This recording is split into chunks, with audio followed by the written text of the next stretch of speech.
Shalom saudara yang dikasihi Tuhan, sebagai manusia kita cenderung menilai sesama kita manusia dengan apa yang dimiliki. Kekayaankah, kehormatan, kedudukan, gelar akademis, dan segala sesuatu yang bersifat materi. Nah, keadaan ini menyebabkan manusia berlomba-lomba untuk saling bersaing dalam merebut semua itu. Keinginan terbesar manusia adalah menjadi kaya, terpandang, terhormat, dan diakui. Sekalipun tidak sedikit orang yang mewujudkan semua itu dengan cara-cara yang tidak halal. Yang penting keinginannya tercapai. Hari ini kita akan merenungkan ucapan bahagia yang keempat dalam rangkaian khotbah Tuhan Yesus di bukit. Matius 5 ayat 6 firman Tuhan, "Berbahagialah orang yang lapar dan haus akan kebenaran, karena mereka akan dipuaskan." Lapar dan haus, ini adalah kata lain dari rindu atau ingin sekali. Seperti orang kelaparan, rindu akan makanan. Seperti orang di padang gurun kehausan ingin sekali air yang segar. Seperti manusia yang ingin sekali kaya, terhormat, berkuasa, sehingga berupaya dengan segala macam cara untuk mendapatkannya. Orang yang digambarkan Yesus dalam bagian ini menggambarkan seperti apa murid yang ideal itu dan upah apa yang akan diperolehnya baik di hidup saat ini maupun di hidup yang akan datang. Karakter dan gaya hidup yang sesungguhnya berbanding terbalik dengan mereka yang masih hidup di luar kerajaan sorga atau di luar pemerintahan Kristus.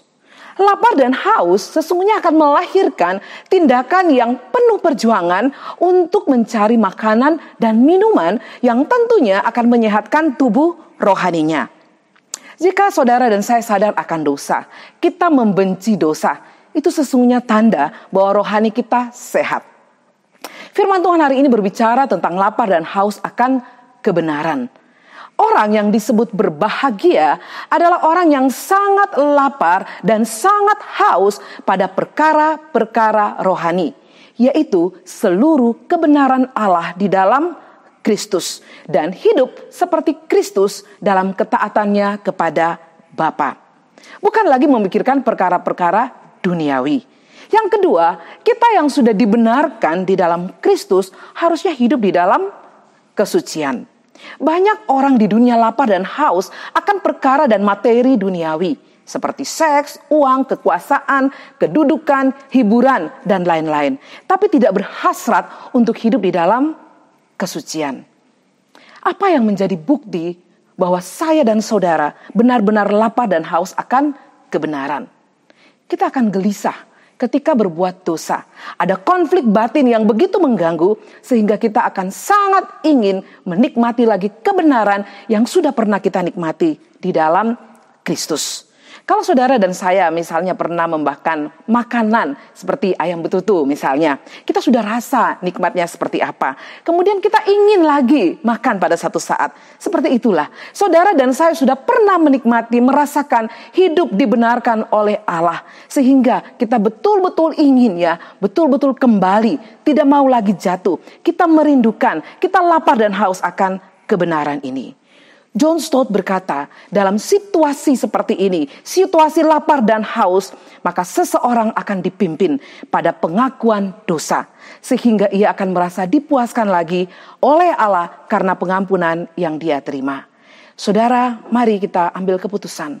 Setialah membaca firman Tuhan secara pribadi dalam saat teduh kita. Karena firman Tuhan adalah alat Tuhan untuk menyucikan kita. Dengan kata lain, memiliki kerinduan untuk selalu dekat dengan Tuhan Allah yang Maha Suci itu. Benar-benar supaya kita ingin hidup kita, hidup yang betul-betul serupa dengan Dia. Tiap orang Kristen yang sungguh-sungguh mau hidup sesuai kehendak Tuhan pasti akan bersuka cita. Karena dia tidak akan membiarkan dirinya jatuh dalam kenikmatan dunia yang sesaat saja memberikan kepuasan, tapi seumur hidup membawa kemalangan. Saudara, sebesar apakah hasrat kita untuk hidup dalam kebenaran? Seimbangkah hasrat itu untuk meraih kenikmatan dunia ini? Roh Kudus menolong kita agar hasrat terbesar dalam hidup kita adalah menjadi serupa dengan Yesus. Amin.